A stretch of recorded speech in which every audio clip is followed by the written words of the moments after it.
rocks in step one here grinding on the metal of that pan. Now as you shake side to side, you want to start to tip that pan away from you, and you want to move all the material from the bottom of the pan right up to the edge. And now we're going to stop and show you this angle.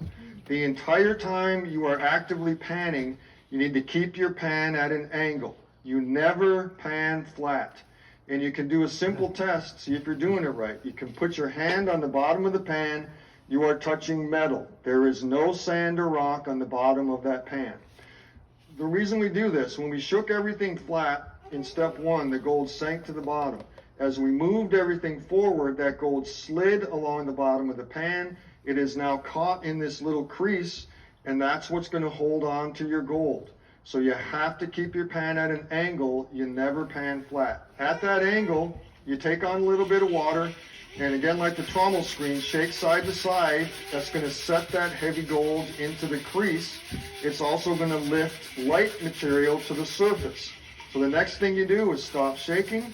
You pour off the water, holding your pan at that angle. You dip underwater and lift right back up. And you will see the top layer of light material that you shook to the surface wash right out of the pan.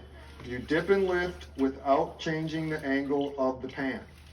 So you get some material moving out of the pan, and then you take on water, again holding that angle.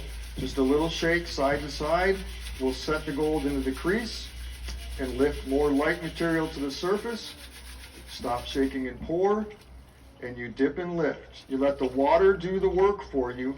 All you do is move the pan in and out of the water, and every time you lift your pan out, you should see some material leave. If nothing's leaving your pan, you got to increase your angle. Now, depending on what you had in your poke when you start, you might have some big rocks that start to build up.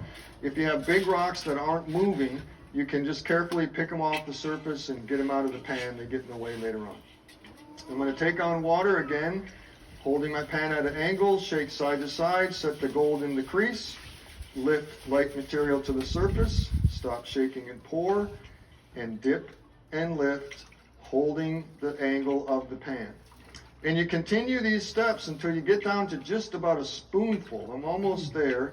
I want to shake one more time, make sure the gold is set in the crease, stop shaking and pour, and dip and lift. And once you get down to this point, about a spoonful, you'll see mostly sand and a few small rocks in your pan. And now you are done actively panning, no more dipping and lifting. So now you can take on water. You can flatten your pan out for this last step. And using the water in your pan, you can real carefully just wash over the sand and rinse it to the side. And as that sand moves, you will start to see what the old timers called a flash in the pan.